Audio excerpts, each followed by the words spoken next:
Muito boa tarde a todos. É um grande prazer recebê-las para nosso webinar com a participação especial da professora Carolina Tupinambá, cujo tema é o futuro do direito do trabalho.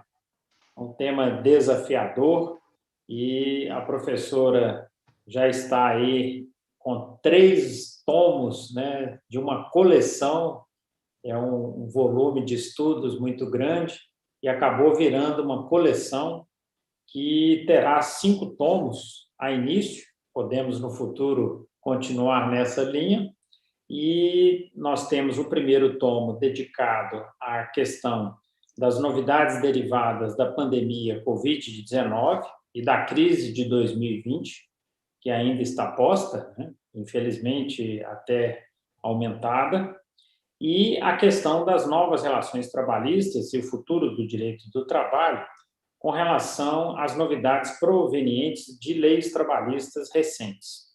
No terceiro tomo, já publicado, e lembro aqui que está disponível tanto na versão impressa como na versão digital, também traz no terceiro tomo as novas relações trabalhistas e o futuro do direito do trabalho, com as novidades provenientes dos avanços tecnológicos.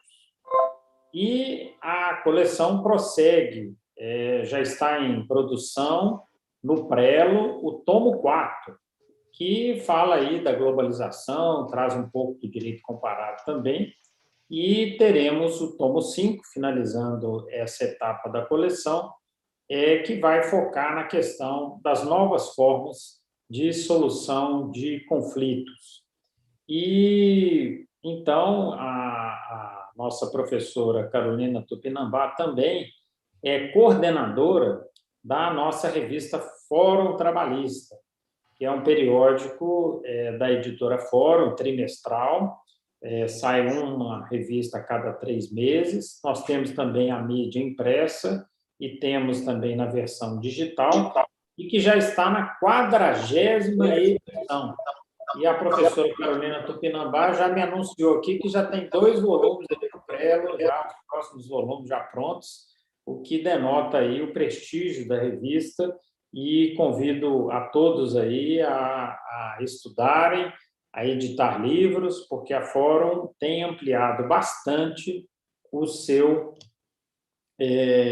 catálogo aí na área do direito trabalhista. Direito esse que tem, a despeito aí, de todos os ventos aí, desde a emenda 45, que tem prosseguido e fortalecido, né, o direito do trabalho, tão necessário para quem milita também no direito empresarial e todos os operadores aí do direito nessa área. Então, eu quero apresentar aqui a nossa querida autora, a professora Carolina Tupinambá, que tem aí uma parceria, começou há alguns anos lá em uma reunião nossa no Rio de Janeiro, e ficamos muito felizes e queremos permanecer nessa parceria por muito tempo, porque vocês vão ver aqui que o currículo da professora Carolina Tupinambá é muito bom, muito bom. Ela é advogada, mediadora certificada pelo Instituto de Certificação e Formação de Mediadores Lusófonos, ICFML. Ela é mestre em Direito Processual pela Universidade do Estado do Rio de Janeiro, pela mesma universidade é doutora em Direito Processual e também doutora em Direito do Trabalho e Seguridade Social pela Universidade de São Paulo. É também pós-doutora no programa de pós-doutoramento em Democracia e Direitos Humanos, Direito, Política, História e Comunicação, da prestigiada Faculdade de Direito da Universidade de Coimbra. É também professora adjunta de Processo do Trabalho e Prática Trabalhista da UFRJ, professora adjunta de Direito do Trabalho também da Universidade Federal do Estado do Rio de Janeiro, e também membro da Academia Brasileira de Direito do Trabalho, aonde ocupa a cadeira de número 47. É também membro do Instituto Brasileiro de Direito Processual, autora aí de diversos livros, que eu já anunciei aqui, ela tem outros livros pela Fórum, e também de inúmeros artigos na área trabalhista. Então, eu passo a palavra à nossa querida professora Carolina Tupinambá, e que fará a sua exposição aí. Muito obrigado, é um prazer em recebê-la. Ô, doutor Luiz Carlos, muito obrigada, eu que agradeço essa parceria que tem sido muito valiosa para mim, para a divulgação dos nossos canais de pesquisa, da pós-graduação, principalmente da UERJ, em que eu leciono no mestrado e no doutorado. Então, essa nossa coleção está ficando simplesmente linda. Tem aqui, ó, na minha mesinha, quando não tem a mesinha de cabeceira, os 3 que já saíram. Tem nos deixado muito empolgados com a perpetuidade do grupo de pesquisa, em que falamos justamente sobre os fatores disruptivos do mercado, do mundo do trabalho em geral. Então, se não fosse o apoio da editora Fórum, né, toda essa efetividade, a viabilização da transmissão dessas ideias ficaria muito fortemente prejudicado. Então, acho que é uma parceria verdadeiramente ganha-ganha, e com mais positividade ainda para o nosso lado, de poder desfrutarmos aí do apoio de vocês. Então, assim, preparei aqui uma pequena apresentação, uma apresentação singela, justamente para tentar mostrar aos que nos assistem a ideia dessa coletânea, né? E quais são os pontos de reflexão de cada um dos volumes. E aí vou compartilhar aqui com os senhores. Olhem, vejam, a ideia, né, é a gente fazer, não fazer um exercício de futurologia, mas perceber, a partir de todo o histórico evolutivo que o mundo do trabalho vem sofrendo nos últimos 100, eu diria até nos últimos 50 anos, para a gente pensar o que nós temos aí pela frente no mundo do trabalho. Então, eu simplesmente apresentei aqui os fatores principais que incentivaram a publicação de cada um dos volumes. Vejam, o primeiro volume a gente dedica às novidades normativas. A gente não pode dizer que está sendo fácil a vida do operador do direito do processo do trabalho, seja magistrado, membro do Ministério Público, advogado, e até o estudante para concurso, que seja. Porque desde a reforma trabalhista, um pouquinho antes até, a CLT veio sendo alterada de forma abrupta nos seus paradigmas mais enraizados, digamos assim, da disciplina tradicional do direito do trabalho. E, logicamente, que a Lei 13.467 ela foi um grande marco de inovação na legislação, no regramento do mundo do trabalho, trazendo algumas, basicamente, né, um fator disruptivo em relação ao entendimento da jornada, do conceito de jornada, e aí implementando, né, formas de jornada não controladas. A gente fala de teletrabalho, a gente fala de acordos individuais para compensação de horários dentro de um semestre, banco de horas semestral. Então, a gente tem um grande núcleo dessa reforma dedicada à jornada. Um outro grande núcleo dedicado à remuneração. E aí, a gente passa, né, a falar nesse pedaço da coletânea sobre a questão das premiações, a questão da remuneração variável, tudo que passa a ser relido com a reforma trabalhista, ou seja, nem tudo mais vai ser considerada natureza salarial que se desmilingue em relação ao novo regramento. Então, passa a valer a etiqueta, né? Quando a gente sempre foi mobilizado pela natureza jurídica dos pagamentos, e a reforma autoriza uma verdadeira classificação por etiqueta, se aquilo vai ser salário, se não vai ser salário, e autorizando, inclusive, premiações habituais. Então, vejam, a gente tem um grande ponto de reflexão de jornada, um grande ponto de reflexão de remuneração, que são, né, os dois alicerces principais de um contrato de trabalho. Fora esses dois núcleos da reforma, se destaca ainda a questão da negociação coletiva. E aí a grande proeminência que a negociação coletiva ela passa a estampar no mundo do trabalho. Então, com a alteração do artigo 611-A e B, né, todas as matérias, a gente passa a concluir que todas as matérias que não estejam excluídas poderiam ser objeto de negociação coletiva em um mundo do trabalho, né, que outrora estaria completamente inflexível, passa a ser praticamente inteiramente negociável. Então, certamente que esses três núcleos, a negociação coletiva, a jornada e a remuneração, são núcleos que demandam uma atenção de vários artigos dos autores que vão participar desse primeiro volume da coletânea. Logicamente, nós ainda tivemos uma sequência aí, porque a própria reforma, né, ela desafiou meses seguintes a medida provisória 808, que caducou, com o contrato verde-amarelo, que sumiu, depois a regulamentação de medidas provisórias, também que vieram com a pandemia, que caducaram a 297, a 936. A 936, finalmente, se altera para a Lei 14.020, que acabou sendo uma lei temporária, mas, enfim, hoje, recente, a gente tem as medidas provisórias 1045, 1046, isso, né,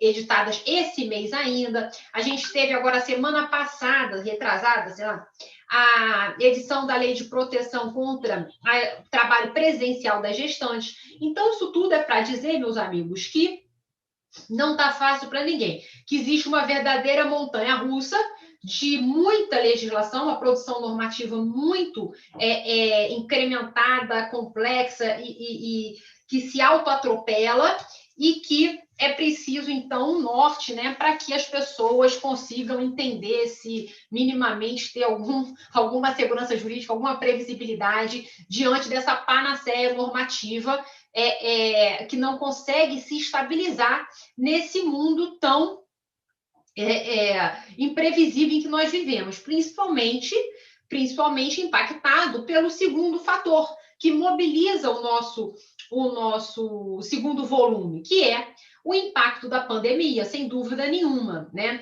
A pandemia, ela desmobiliza brutalmente o mundo do trabalho e abre, eu diria, que com três marcos, enquanto a reforma, né, ela traz esse marco jornada, remuneração e negociação coletiva, a pandemia, ela já traz ensinamentos diferenciados. E aí perpassa principalmente pela questão do isolamento social, né, que foi incrementado a fórceps na grande maioria das empresas, né? Não houve tempo da gente se preparar, não houve tempo da gente estudar, da gente pensar, né, em como compatibilizar isso com o direito à desconexão, como compatibilizar isso com a questão da privacidade, do controle dos ambientes particulares de cada um, que acabam sendo desmantelados pela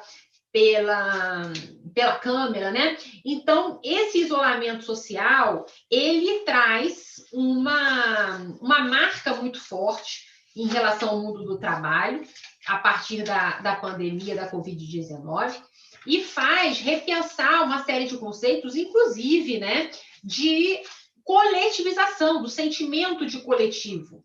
Quer dizer, estamos separados, mas acaba que mais unidos do que sempre, porque acaba que, como me parece correto afirmar, que a pandemia, ela, de uma forma ou de outra, ela inaugurou uma certa lógica de solidariedade, assim, apontando pontos de confluência de interesses ao ponto do Supremo Tribunal Federal avalizar acordos individuais, né, entre sujeitos que, desde o início dos tempos do direito do trabalho, se viam como eternos inimigos, direitos contrapostos, quer dizer, capital e trabalho, a gente passa a enxergar alguns pontos de confluência que seriam basicamente resumidos no seguinte: todo mundo querendo sobreviver, né? O empregador e o empregado querendo sobreviver. E a partir dessa premissa básica, digamos assim, a gente passa a avalizar acordos individuais dos empregados com os empregadores para diminuição de salários, para suspensão de contratos de trabalho, né? Quando se poderia imaginar que um acordo individual poderia ser abençoado pelo Supremo Tribunal Federal para redução do salário de A ou B, né? Para suspensão de um contrato de trabalho. Mas foi exatamente isso que vivemos, estamos vivendo ainda, e que o Supremo chegou a chamar, a fazer referência como jurisprudência da crise, né? Uma jurisprudência em que, na verdade, a gente teve que se contentar com uma série de medidas anticrise de caráter temporário, né, mas minimamente adequadas, com uma fundamentação que fosse relativamente substancial, para que se pudesse, então, ultrapassar esse dogma do direito do trabalho, que é a hipossuficiência, né, o desequilíbrio das partes, ao ponto da gente conseguir enxergar validade nesses acordos individuais. Então, assim, um protecionismo, que eu diria um protecionismo mais qualificado, né, mais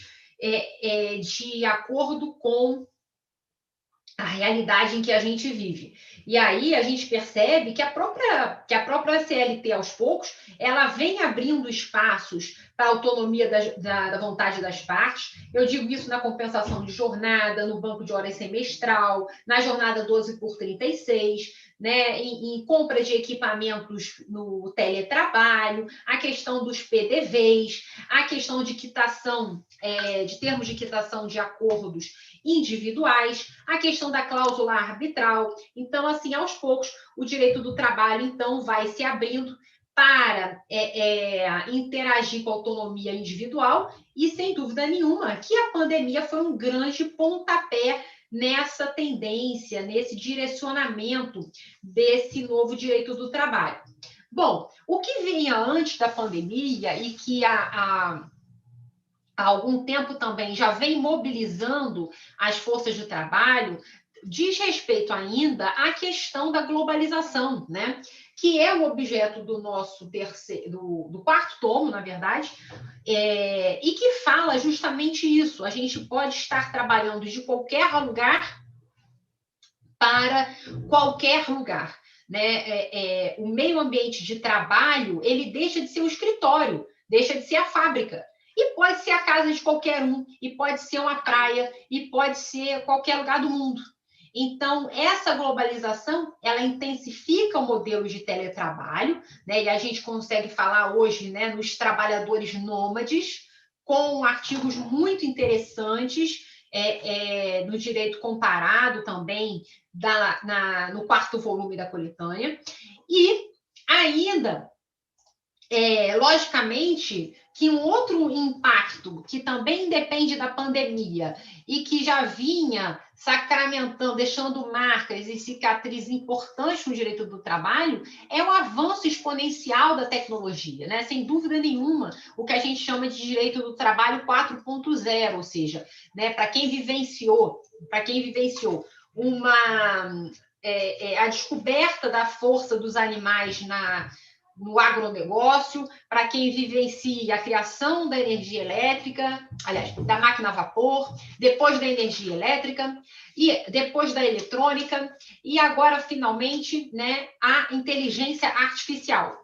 Então, todo esse crescimento exponencial tecnológico não só ameaça empregos, né, como faz repensar para outras formas de empregos.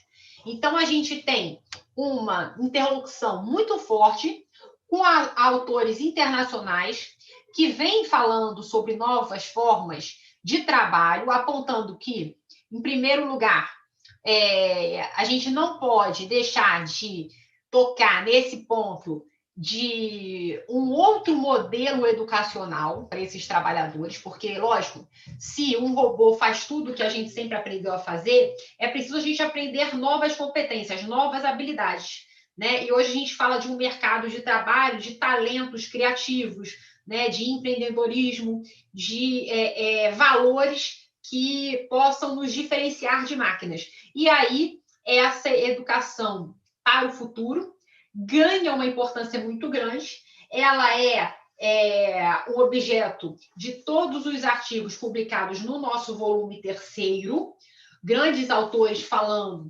sobre a questão do avanço da tecnologia, inclusive, né, em outras áreas diferenciadas, como o e-esporte, né, os atletas de jogos eletrônicos, assim, a gente não tem noção de quanta coisa ainda vem por aí nessa era digital. E o que é mais interessante, alguns trabalhos da coletânea voltados justamente para a reflexão que o Brasil ele vive uma 4ª revolução industrial, mas uma situação assim meio fatorial, né? Tem gente que está sem energia elétrica, então a gente mora, né, num país continental que tem gente vivendo ainda a primeira revolução industrial e outros tentando se adequar e não perder o bonde da 4ª revolução. Então, um traço muito característico, né, desses modelos impactados pela tecnologia vai ser, logicamente, o trabalho em plataformas e muita gente escrevendo e tentando, muitos países, né, a própria OIT tentando aí desenhar um modelo que possa trazer novos conceitos de subordinação, né, nova interpretação sobre trabalho cooperativo, trabalhos por plataformas, cooperativos, enfim. Eu acho que também é um ponto de disrupção muito interessante, muito peculiar desse novo direito do trabalho. A gente ainda tem, né, meus amigos, a questão do ingresso de outros atores no mercado de trabalho. E aí eu falo da geração dos milênios, das pessoas que nasceram a partir do ano 2000, que, sinceramente, não tem a menor ideia do que seja, né?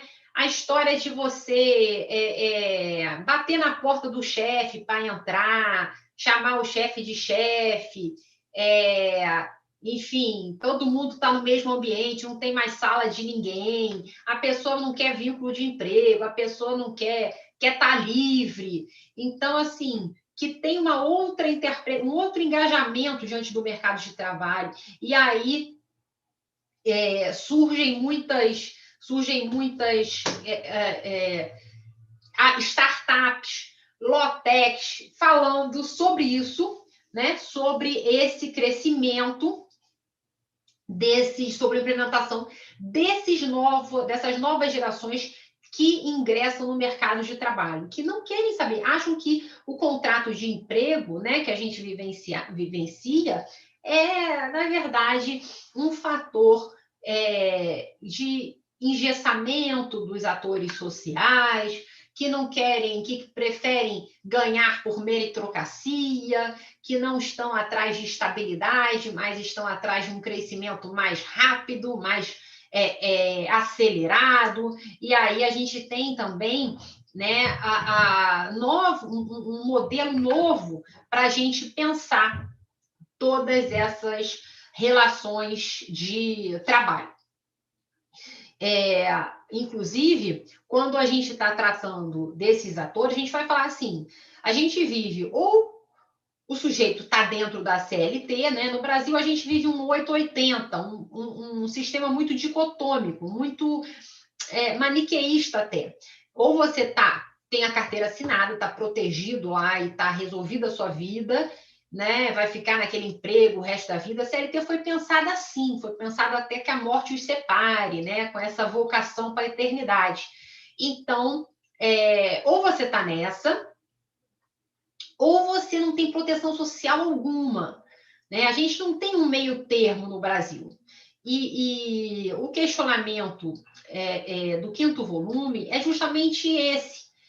As novas formas de solução de conflitos, os novos atores que ingressam no mercado e que desafiam a necessidade de ampliação da proteção social para um meio termo, né? Como nos Estados Unidos a gente tem o workers, como a gente tem os trades na Espanha, né? Isso desde a lei do trabalhador economicamente dependente da espanhola, ela data de 2009. Estamos muito atrasados em relação a essa questão, né? Então, esse é um ponto de reflexão do último volume, por hora, da coletânea, associado à questão dos formatos novos de solução de conflitos. E aí a gente fala de diálogo, né, de grande campo para a interlocução dentro das relações de trabalho, sem aquele paradigma de uma premissa inafastável, inflexível de hipossuficiência, porque, afinal de contas, hoje temos não só microempresas empregando 70% da mão de obra brasileira, como a gente tem também altos empregados reconhecidos pela CLT como hipersuficientes, inclusive, né? Então, nesse modelo, a abertura para o diálogo e para a negociação ganha um destaque muito grande. E aí, a conclusão que eu chego, doutor Luiz Cláudio, é o seguinte: olha, não somos mais os mesmos. Não somos mais os mesmos. Por quê?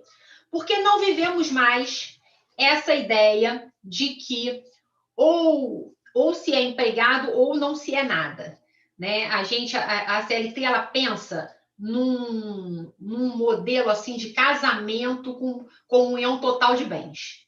E hoje tem uma galera querendo noivar e não casar nunca, tem gente querendo casar homem com homem, mulher com mulher, tem gente que não quer casar, quer só ficar, tem gente que não quer nada, prefere ser sozinho.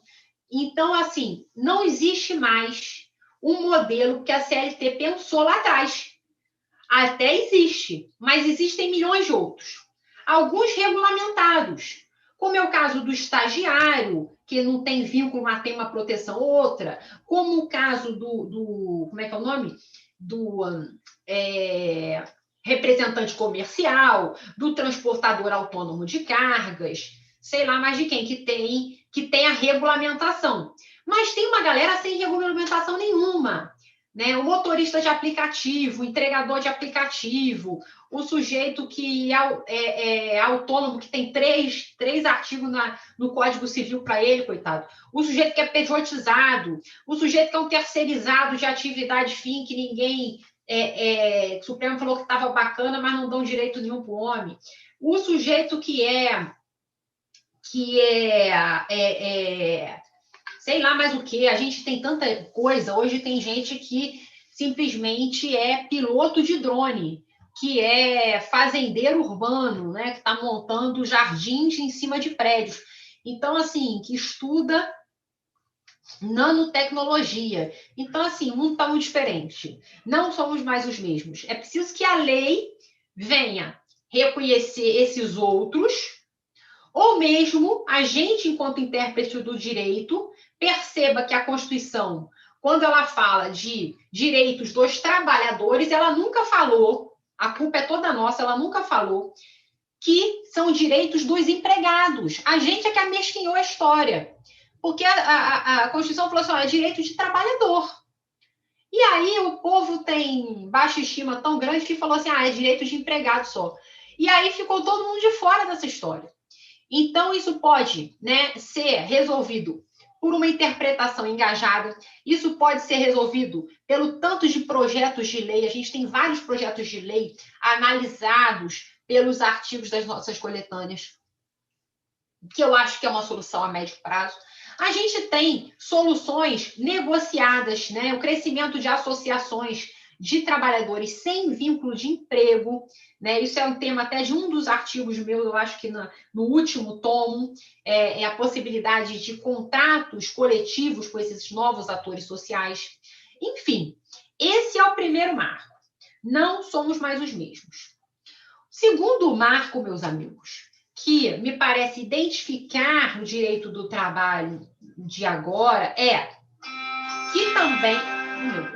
que também não estamos mais nos mesmos lugares.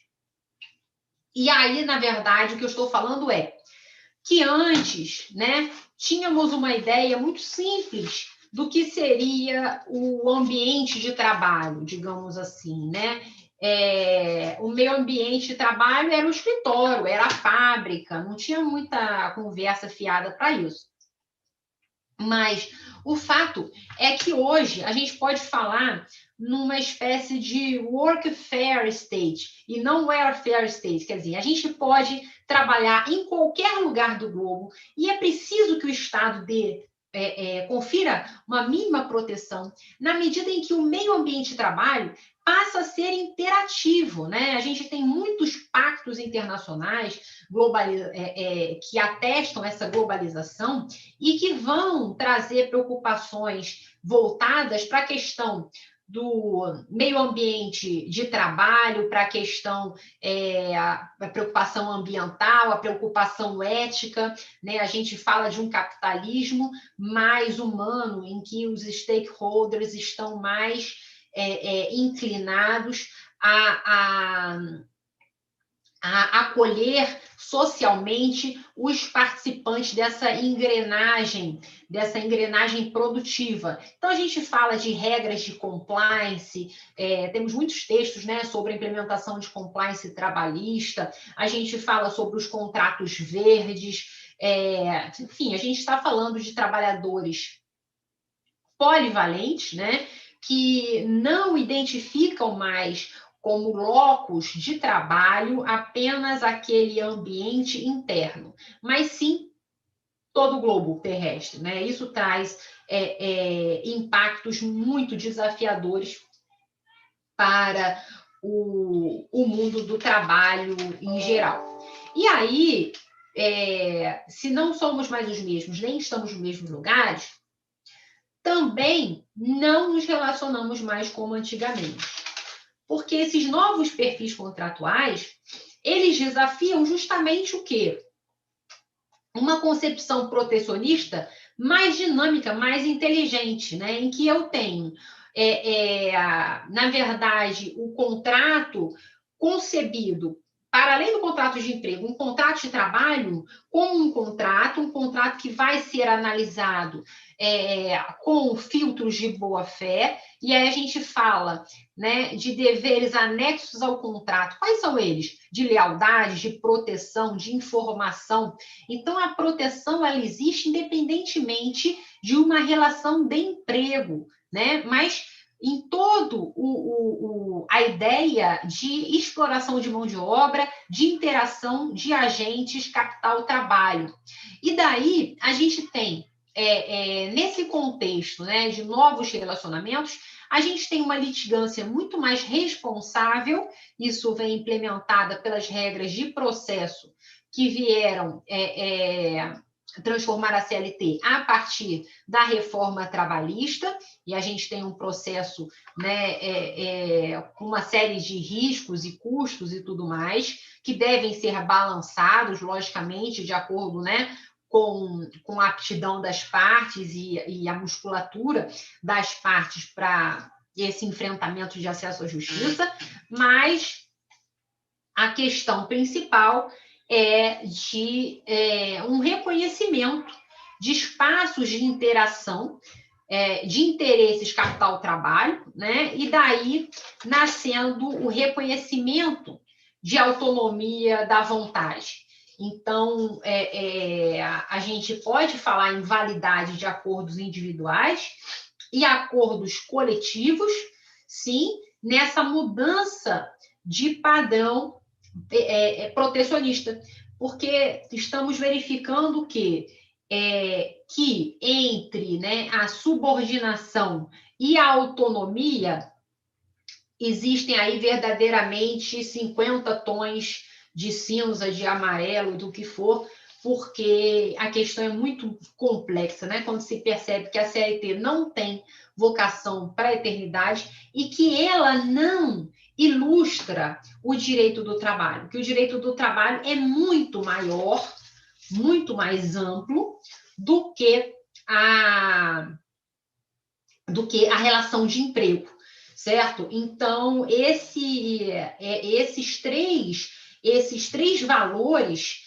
eles ilustram a coletânea que eu tenho a alegria de organizar, ou seja, mostrando que realmente os atores sociais se alteraram, né, que eles estão espraiados em diversos ambientes, tocando em diversos modelos de relações jurídicas, e que, logicamente, o conflito, né, a dicotomia de força, capital, trabalho sempre existirá, mas que vem surgindo um espaço também de uma melhor interação e empatia entre esses atores sociais. Daí a gente falar, né, nesse capitalismo colaborativo, digamos assim, né, em que a gente tem mais uma relação de mais uma relação tutorial, uma relação coordenada, do que exatamente a tentativa de um neutralizar por completo o brilho do outro. Bom, então, seriam esses os destaques. Vejam, essas ilustrações de um ilustrador que gosto muito, porque traz sempre uma cadência forte, né, da ideia que se quer passar, e aí dei os créditos, porque isso é uma outra pegada desse novo mundo do direito, do processo do trabalho, um mundo mais visual também. A gente tem alguns artigos, né, falando sobre essa questão também do que a gente fala de design thinking, de como é que é o nome? Visual Law, que são ferramentas processuais aí também que têm alterado o modo de se relacionar, o modo de vivenciar os processos trabalhistas. Então, doutor Luiz Carlos, seriam essas minhas colocações. Eu fico muito feliz de encontrar uma editora que realmente valoriza esse tema. É um tema muito desafiador, tem sido explorado no mundo inteiro, né? Nós temos autores no mundo inteiro trazendo a questão do impacto, dos novos impactos no mundo do trabalho, desde aqueles que trazem as previsões mais desastrosas, como... Peraí, como é que a gente faz para parar, hein? Deixa eu parar. Aqueles impactos, né? Os empregos todos vão acabar, o mundo vai acabar. Eu acho que nem tanto ao céu, nem tanto à terra, existe uma grande transformação, né? Os adaptados, não os mais fortes, são aqueles que tendem a sobreviver. Então, hoje, me parece que essa adaptação, ela desafia justamente o nosso entendimento e informação sobre esses fatores impactantes. Então, são com essas palavras que eu devolvo a palavra para o querido professor Luiz Cláudio, para poder, quem sabe, se a gente tem alguma dúvida, a gente chegar a conversar aqui com os nossos ouvintes. Isso. Muito obrigado, professora Carolina Tupinambá. já te dando os parabéns aí dessa tarefa hercúlea que foi coordenar aí esses autores todos aí para produzir esses 5 tomos que certamente ficarão marcados aí, serão referência para todos os estudiosos do direito do trabalho perceberem nos próximos anos a evolução, né, e tentar tecer cenários sem essas visões aí nem otimistas nem pessimistas, mas são cenários para a gente tentar alcançar uma expressão sua aí, o mínimo de segurança jurídica, né? Então a gente está aí desde 43 com essa CLT e essa dicotomia entre aquele empregado seletista e o outro lado que é totalmente sem proteção, né? Então o mundo hoje, aí lembrou bem a Constituição aí, são os direitos dos trabalhadores, né? Não os direitos dos empregados. Então nós temos diversos trabalhadores que não são mais os mesmos, que não estão nos mesmos lugares, né? Eu vejo a Fórum hoje, por exemplo, está contratando agora um programador lá porque a Fórum, com essa pegada aí de ser a editora mais digital do Brasil, é quase que uma software house, né? Então, antigamente, a gente tinha em Belo Horizonte, e temos em Belo Horizonte um núcleo muito bom, mas a gente está admitindo um funcionário lá em Manaus, né? E várias empresas têm buscado programadores na Índia, né? Hoje a gente tem um déficit no Brasil de 27 mil vagas já prontas para programadores e a gente não tem mão de obra, né? Então é outro mundo, né? As pessoas não precisam estar na sede da empresa em Belo Horizonte. Nós não temos hoje, nós temos só a parte do galpão para ainda enviar os livros impressos, mas praticamente toda a editora está em home office, né? E aí fomos, assim como todas as empresas brasileiras, de um dia para o outro para o home office, né? Sem ter nenhuma ideia do que seria aquilo, se seria por uma semana, um mês, 2 meses, e acabou que hoje ninguém quer voltar mais. Todo mundo quer permanecer em home office e aí pode trabalhar no campo, pode trabalhar na praia, onde tiver um notebook com conexão, as pessoas estão trabalhando. Então, a gente não pode dar as mesmas respostas que demos sempre durante décadas, aí, desde a CLT. E também essa visão da qual eu sou partidário, que é esse capitalismo mais colaborativo, né? Que possa acolher socialmente, também com responsabilidade social, responsabilidade ambiental e uma governança que tem aí o seu compliance, né? Compliance, inclusive, trabalhista aí, e a gente fica com muita dificuldade hoje de ter essa segurança jurídica. Então, a gente precisa que esse novo direito do trabalho ele prossiga para justamente quebrar essa dicotomia entre a questão da CLT e a desproteção, né? No nosso Brasil convivem a questão da 4.0, mas ainda temos trabalho escravo, ainda temos gente que está na primeira revolução industrial ainda, né? Aqui no nosso país, que é muito desigual. Então, são desafios, né? São páginas e páginas, inclusive com direito comparado e tudo. Então, assim, eu fico muito feliz dessa oportunidade de poder publicar e referenciar essa discussão que será dos próximos anos, porque isso tudo veio para ficar. A geração dos milênios estão aí, né? A geração Z também, toda. Então, a gente tem no mercado de trabalho muita gente entrando que nem se lembra de que tem que ter um emprego aí para o resto da vida, né? Então, tá ótimo, eu gostei demais. Bruno, nós temos alguma pergunta aí? Acho que ainda temos tempo para responder alguma coisa. Não, nós não recebemos Não, né? perguntas, nem aqui no Zoom, nem no chat do YouTube também não. Certo. Aí a gente pode ficar à vontade para finalizar o web, né? Ótimo. Então, como a professora Carolina Tupinambá comentou aí, nós vamos ter o volume 4 e o 5 em breve, né? O 4 já está no prelo. Nós temos aí, só para todos que estão participando e vão nos assistir, nós temos 30% de desconto até o dia 28 de maio, né? Então, é um grande desconto, é um desconto de livraria aí, para a gente poder ter essa coleção que, para todos que lidam com o direito do trabalho, eu digo que é indispensável. Eu desconheço uma coleção de vanguarda, uma coleção que aponta para caminhos com essa exuberância acadêmica, com esse conteúdo aprofundado, que de verdade aponta diversos caminhos para que a gente perceba esse novo direito do trabalho e contribua para a evolução da economia, para a evolução de nós mesmos, das empresas e dos trabalhadores também.